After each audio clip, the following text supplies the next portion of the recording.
Dans l'actualité du 13h15, la coalition nationale de lutte contre la vie chère au Burkina n'est pas contente de la remise en cause de certains acquis sociaux par l'actuel pouvoir.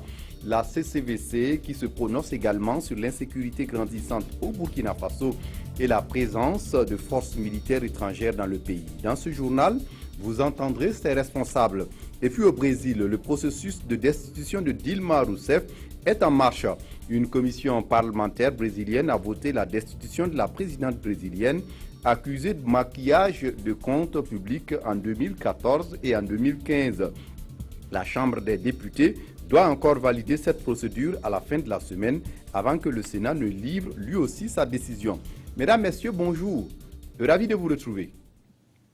La coalition nationale de lutte contre la vie chère se prononce sur l'insécurité grandissante au Burkina Faso, la présence de forces militaires étrangères dans le pays, et la coalition s'insurge également contre la remise en cause de certains acquis sociaux par l'actuel pouvoir.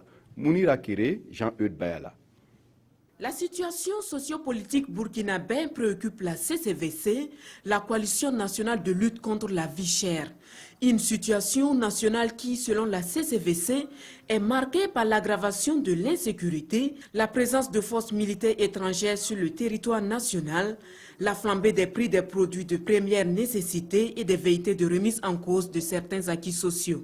Les prix des produits de première nécessité restent malheureusement hors de portée de la grande majorité des populations, tandis que l'on assiste à des tentatives de remise en cause des acquis des travailleurs, notamment en ce qui concerne la mise en application de la loi 081. Face à cette situation nationale, la CCVC exige que des mesures urgentes soient prises. La CCVC exige la satisfaction des préoccupations des populations en termes de lutte contre l'impunité, des crimes économiques et de sang et contre la vie chère, exige toute la lumière sur la gestion de la transition, exige le départ des forces étrangères de notre pays. La question des Kolguego s'est aussi invitée à cette conférence de presse. La CCVC félicite et encourage les populations pour les diverses formes d'organisation dont elles se sont dotées pour faire face à l'insécurité. Et puis, avant de poursuivre, sachez que le président du Faso Roch-Marc Christian Kaboré se rend le 13 avril prochain à Istanbul, en Turquie, pour prendre part au sommet des chefs d'État de l'OCI, l'Organisation de la coopération islamique. Un sommet qui va examiner la situation des musulmans dans le monde, mais également en marge des travaux de cette 13e conférence des chefs d'État. Le président du Faso aura des entretiens avec des personnalités internationales avec qui il discutera de sujets relatifs au développement du Burkina.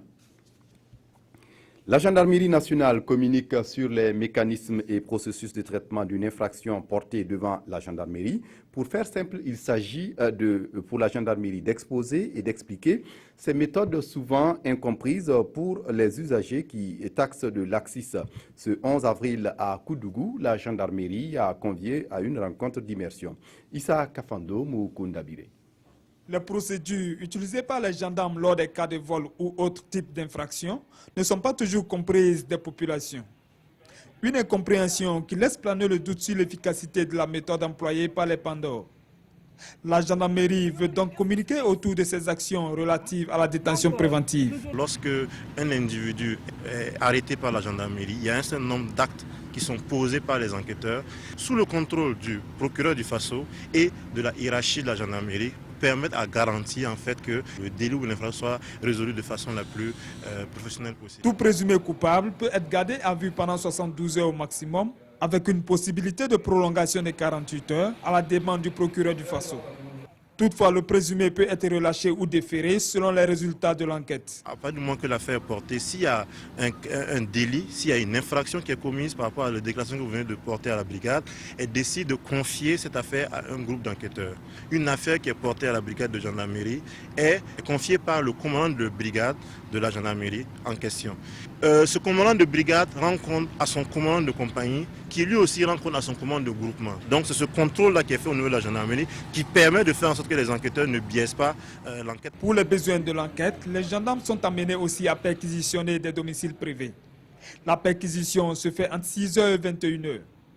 Mais le succès des actions de la gendarmerie n'est véritablement possible que si la population collabore, insiste le capitaine Jean-Bosco Sawadogo, qui demande à celle-ci de dénoncer tout cas suspect.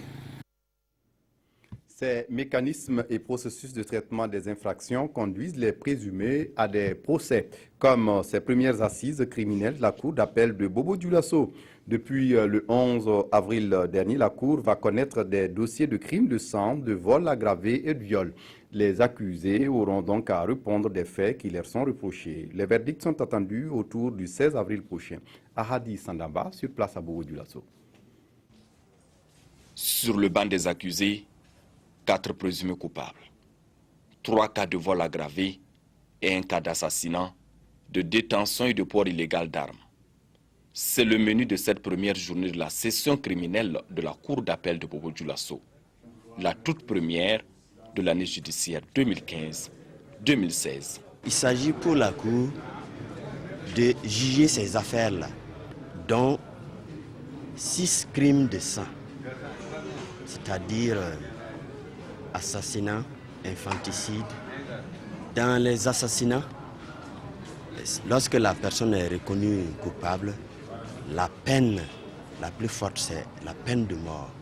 Il y a également des infractions contre les mœurs, à savoir le viol. Il y en a 8 viols, ou sa tentative également. Et le reste, les viols aggravés, ça va de 10 à 20 ans, et ainsi de suite.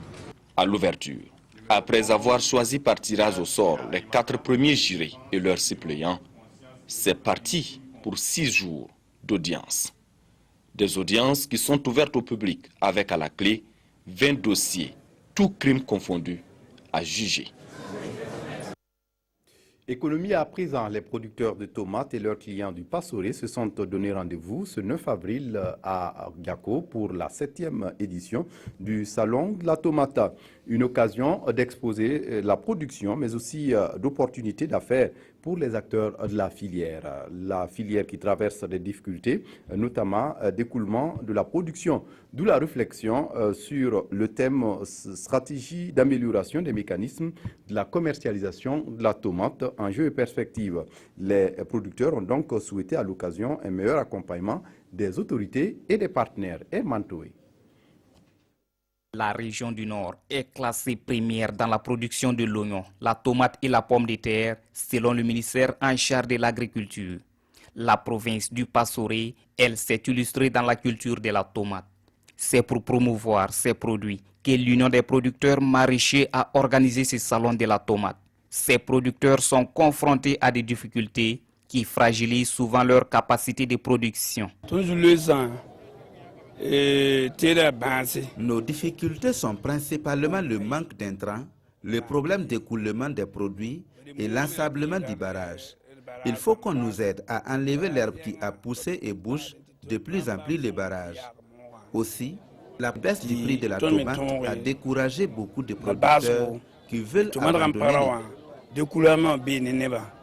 Ils sont obligés souvent de brader le fruit de leur labeur à de vils prix. Donc nous devons ainsi travailler de sorte à les organiser davantage pour qu'ils puissent avoir une sorte de comptoir qui va leur permettre de vendre leur production à un juste prix. Et pour trouver des solutions à ces difficultés, chaque acteur devra apporter sa contribution.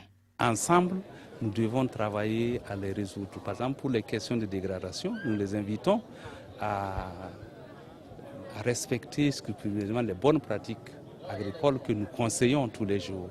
Bon, quant à l'écoulement des produits, il est évident que le gouvernement va sûrement accompagner à rechercher des voies de solutions. Pour cette année 2016, la tomate va générer plus de 450 millions de francs CFA dans le Passoré. Et ce salon constitue une vitrine pour la commercialisation des produits maraîchers et aussi un cadre de partenariat. À Bobo Dioulasso, nous sommes en culture. Depuis le 10 avril dernier, 2 sculpteurs exposent à l'hôtel Villa Rose de la ville. Les frères Ouattara sont des jumeaux qui se sont investis dans la reproduction de masques. Pour l'exposition qui est visible jusqu'au 15 avril prochain, les frères Ouattara donnent à apprécier un mélange de modernité et de tradition en mettant en valeur la culture africaine. Idrissa Ouarga, Kadou Romenaki. Eux, ce sont les frères Ouattara, 2 artistes plasticiens boboulais. Leur travail, ce sont les masques, un art qu'ils exercent depuis plus de 25 ans. Ils s'inspirent de la culture africaine et des symboles dont elle regorge pour se les réapproprier. C'est ça l'art, l'art c'est l'audace. Il faut oser. Mais si tu prends une statue traditionnelle africaine et que tu mets des conserves qui sont... Ça c'est moderne. Le conserve, ce sont des conserves et l'idée c'est la conservation, la muséification de ces boîtes-là. Donc la modernité, la tradition, ça rime ensemble, c'est ça qui fait grandir. Il faut prendre chez l'autre ce qui est intéressant et pour te bonifier, c'est ça. Un travail artistique qui prend sa source dans la diversité des traditions africaines. D'abord, notre travail, ça consistait à être des copistes, c'est-à-dire on reprend et à travers l'imagerie des masques traditionnels. Mais aujourd'hui, on arrive à faire des masques personnels, mais inspirés des masques traditionnels. À l'origine, c'est un masque Boaba et nous l'avions fait pendant l'insurrection. Les guidons symbolisent la direction, les leaders. Comme la pièce même l'indique. Plus de 40 œuvres sont soumises à la curiosité des visiteurs ici à la Villa Rose de Bobo Dioulasso. Culture toujours, le chantier de réhabilitation du Ciné Gimbi de Bobo Dioulasso avance. Une de nos équipes a pu constater sur place et qui est en train de se construire. La réhabilitation du Ciné Gimbi est un projet international qui vise la construction sur le site de l'ancienne salle d'une nouvelle salle de cinéma couverte avec 2 salles pour une capacité totale de 480 spectateurs. Drissa Traoré, Kadou Romenki. Dans le quartier Kokor de Bobo Dioulasso, le chantier du Ciné Gimbi avance. Le futur cinéma comptera 2 salles de projection ainsi qu'un bar-restaurant. Les travaux mobilisent actuellement une vingtaine d'ouvriers qui travaillent à pied d'œuvre pour la réalisation de ce projet. On vient de démarrer le béton de la dalle. On compte en tout cas d'ici tout au plus vers 3 h du matin. On va finir avec ça. Bon, il y a le monde en tout cas qui est là pour l'avancement. Je pense qu'il n'y a pas de problème. On a complètement fini la fondation. Bon, actuellement on est sur la dalle du sous-sol qu'on veut couler. Et après ça maintenant on entamera le RDC. Une avancée notoire dans le chantier qui revêt une importance symbolique. C'est un moment, je dirais vraiment évidemment historique et important et plein d'émotions puisqu'en fait c'est la dalle du rez-de-chaussée de la petite salle qu'on est en train de couler aujourd'hui. Ça veut dire qu'on a un rez-de-chaussée, ça veut dire qu'on pourra marcher sur la petite salle. Le projet depuis le départ, il a impliqué beaucoup les gens du quartier. C'était une salle populaire à la base et ça le restera. Et donc pour nous c'était important que les gens du quartier s'approprient le projet. On en appelle encore à du soutien de la part des autorités. Au Burkina et aussi de partenaires étrangers et aussi de la population. Chaque soutien est important. D'autant plus que le projet n'a pas encore réuni les fonds nécessaires à sa réalisation. Il manque encore 40% du budget pour que le Ciné Gimbi puisse ouvrir ses portes comme prévu pour le FESPACO à l'horizon de février 2017. À l'étranger, je vous le disais en titre, une commission parlementaire brésilienne a voté la destitution de la présidente brésilienne Dilma Rousseff, accusée de maquillage de comptes publics en 2014 et en 2015. La Chambre des députés doit encore valider cette procédure à la fin de la semaine avant que le Sénat ne livre lui aussi sa décision. Si Dilma Rousseff se retrouve contrainte de quitter le pouvoir, ce serait au vice-président du Brésil d'assurer l'intérim. La présidence du Brésil reste en suspens. Une commission parlementaire a recommandé ce lundi la destitution de Dilma Rousseff par 38 votes pour et 27 contre. Dimanche, si 2 tiers des députés valident cette recommandation, ce sera au Sénat que reviendra le dernier mot. La chef d'État de gauche élue en 2010 est accusée d'avoir maquillé les comptes publics en 2014, année de sa réélection, pour minimiser la crise économique qui frappe le pays. Pendant ce temps, ses soutiens sont au pas de course. Le premier d'entre eux, l'ex-président Lula, a fustigé à Rio de Janeiro les opposants à son héritière politique. Je n'aurais jamais imaginé, à 70 ans, voir des putschistes tenter de renverser une présidente démocratiquement élue par le vote populaire. Lula, voleur, tu as volé mon cœur, scandaient les milliers de sympathisants du Parti des travailleurs au pouvoir depuis 2002 pour tourner en dérision les accusations de corruption qui visent le parti depuis le scandale Petrobras. Autre fait marquant, cette gaffe du vice-président brésilien Michel Temer.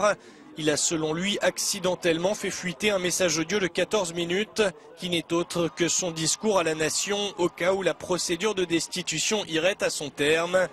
Or dans ce cas, c'est lui qui assurerait la présidence.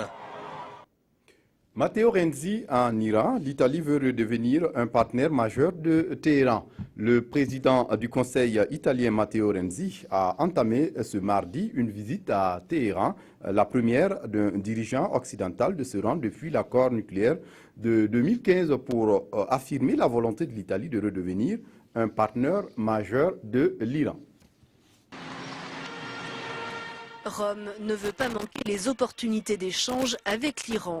Matteo Renzi est en visite à Téhéran depuis ce mardi. Le Premier ministre italien, accompagné d'une large délégation, veut renouer les liens avec la République islamique, dont il était le premier partenaire commercial européen avant la mise en place des sanctions économiques levées l'été dernier, des échanges qui pesaient autrefois 7 milliards d'euros.